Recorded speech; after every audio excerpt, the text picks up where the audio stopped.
саламатсыздар ма балалар? Дүниетану сабағына қош келдіңіздер. Отыра қойыңыздар. Балалар, біз алдындағы сабақта қазақ халқының шығу тегі өттік. Енді балалар, бүгін қазір бізде қане ұшақ әдісі бойынша үй тапсырмасын сұрап көреміз сіздерден. Солай жарай ма балалар? Сабаққа дайынсыз ба? Қазір мына ұшақ кімнің алдына барып түседі, сол оқушы тақтаға шығып сабаққа жауап береді. Дайынсыз ғой? Қане мен ұшақты ұшырамын? Инабатқа түсті. Кел инабат. Инабат, сен не айтасың? Айта ғой. Әлемдегі көп елдер қатарында Иса пайғамбар дүниеге келген күннен басталады. Христиандардың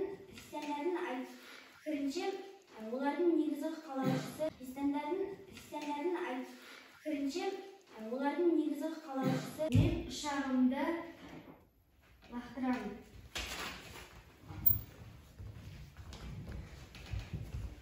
Біздің балаларымыздың киімдеріне қарап, олардың дәстүрі киімдер өз салтына қарай бейімделген. Біздің Қазақстан Кеңес одағында 1922 жылдан бастап 1991 жылға дейін 70 жыл өмір сүрді. 1991 жылы біз өз алдымызға тәуелсіз мемлекет болдық. Биыл 2022 жыл. Біз 31 жыл бойы тәуелсіз мемлекет болып өмір сүріп келе жатырмыз. Балалар, енді бүгінгі біздің сабағымыз Қазақстан экономикасының жетістіктері.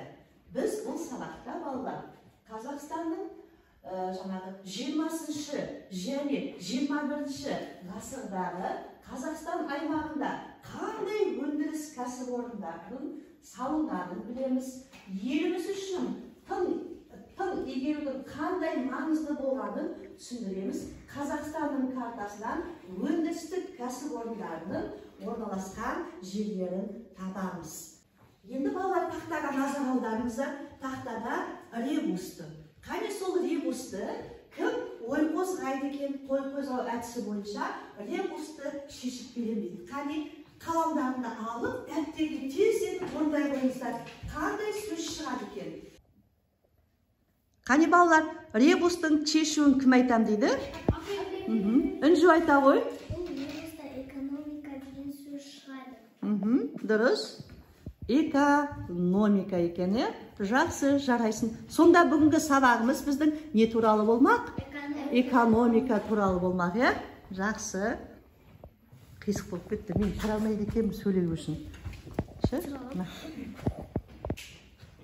Инабат, экономика дегеніміз не? Айтсыра ғой. Экономия дегеніміз адамды күнделікті қажетті тауармен қамтамасыз ету. Жарайсың, жақсы. Келесі, Алихан. Экономика дегеніміз ел мен жерді тиімді дамыту. Жақсы, жарайсың. Кел оқайын ала ғой. Келесі кім айтам дейді? Айжұлдыз. Адамның тұрмысын жақсарту. Адамның тұрмысын жақсарту. Жарайсың. Келесі, Бұтагөз.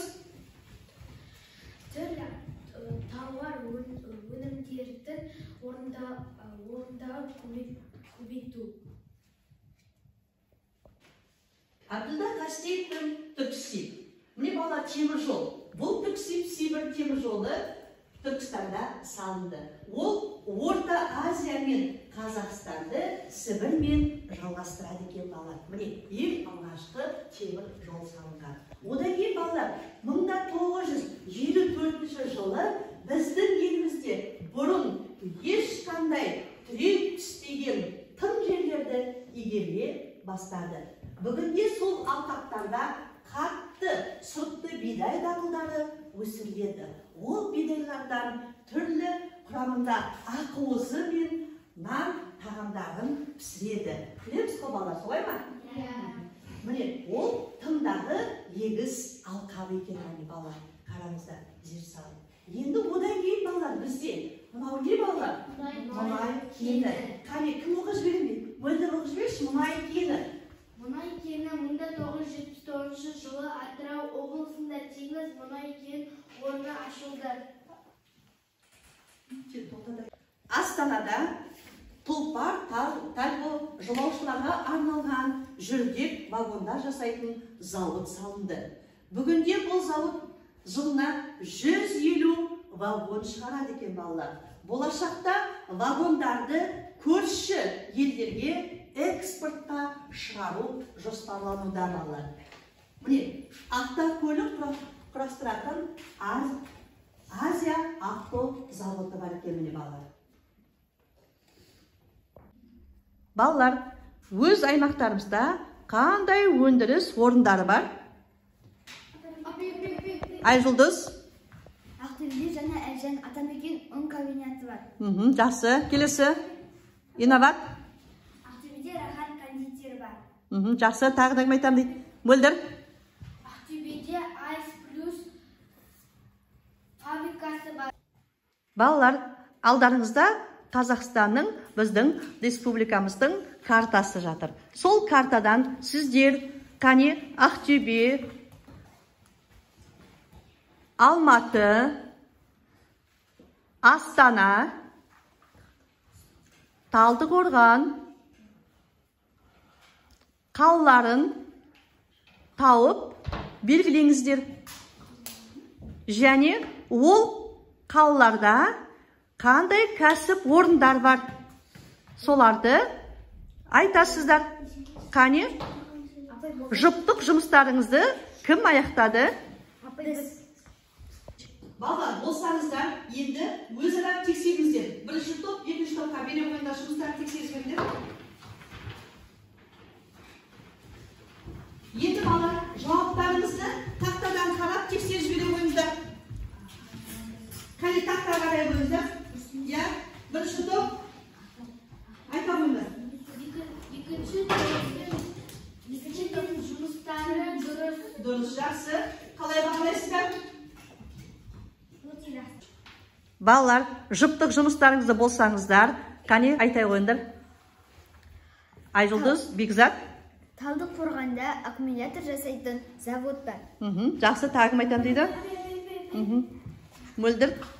Ақтөбе, Астана, Шымкент қалаларында Рахат кондитерлік фабрикасы бар. Рахат кондитерлік өнімдері Ресей, Германия, Монғолия, Өзбекстан, Тәжікстан, Қытай елдеріне шығарылады. Балалар, егер сен кәсіпкер болсаң, өндірістің қандай өнім түрлерін шығарумен айналысар едің? Өз ойыңды ұсын. Инноват? Егер мен кәсіпкер болсам, ауыл шаруашылығымен айналысып, кәсіп ашар едім. Ауылдың құртын, майын, айранын сатып, басқа адамдарды жұмысқа шақырар едім. Жақсы, тағым жазып келді. Айзере? Егер мен кәсіпкер болсам, тігінші болар едім. Онда өзіне де, өзге де қызмет жасайсың.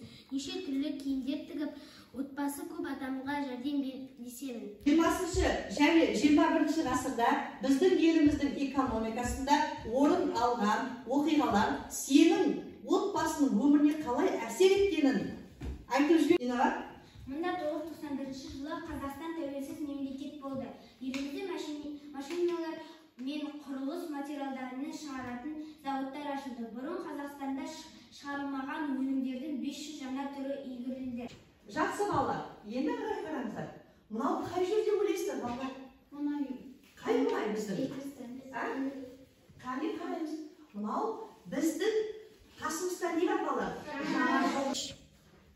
Мұнай кені қай жерде ашылған? Мөлдір? Мұнай кені 1979 жылы Атырау облысында теңіз мұнай кен орны ашылды. Жақсы. Айзере, көмір.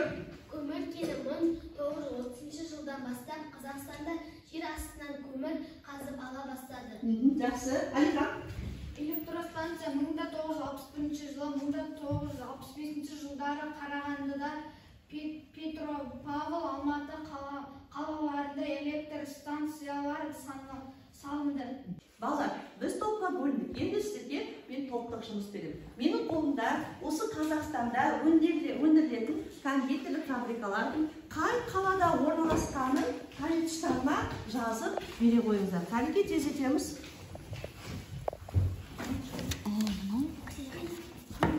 Рахат фабрикасы 2018 жылы Мәскеуде өткен халықаралық көрмеге қатысты. Көрмеге қойылған өнімдер алтын медальдар мен дипломдарды жеңіп алды.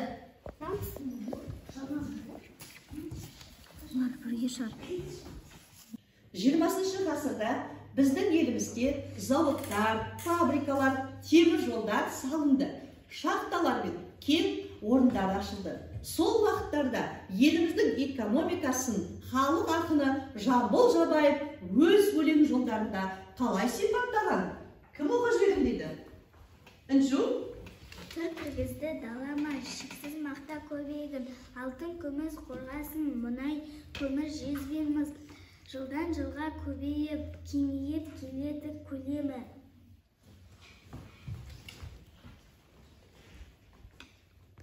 Енді балалар, пайдалы қазбаларды көрсетіп жіберіңіз карталарыңыздан алдарында. Қайда бар? Бекзат? Пайдалы қазбалар Қарағандыда да бар. Балалар, сонымен бірге біздің елімізде кондитер, жаңағы көмір, мұнай өндірісінен басқа, тағы да біздің 20 ғасырдағы біздің жаңағы өзіміздің атақты мәдениет орында саласында жұмыс істеп, ән айтқан біздің әншілеріміз бар екен. Ол бірінші Күләш Байсейітова, әйгілі қазақтың тұңғыш опера әншісі.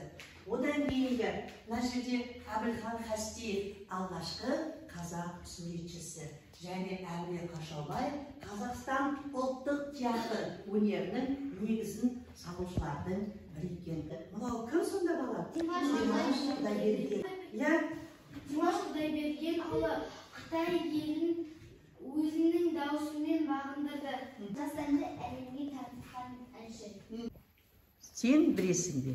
Біздің республикамыз 20 ғасырда кеңестік социалистік республикалар одағы үлкен мемлекеттің құрамында болды.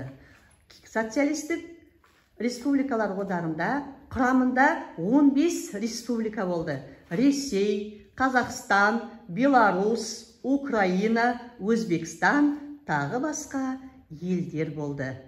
Балалар, бүгін біз сабақта не үйрендік, не білдік, қане? Айтып отырыңыздар. Айжұлдыз?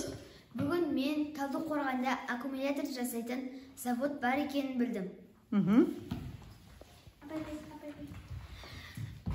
Мен макарон, сүт және ет өндіретін жерді білдім. Инабат? Мен бүгін Астана қаласында Тұлпар Тальго поездын жасайтын ферма бар екенін білдім. Бекзат? Мен жаңа жылда мұнай газы бар екенін білдім.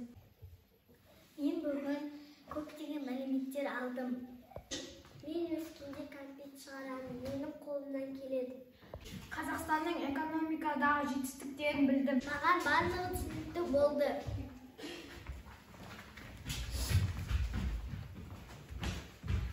Маған бүгінгі сабақ түсінікті болды. Балалар, бүгін сабаққа жақсы қатыстыңыздар.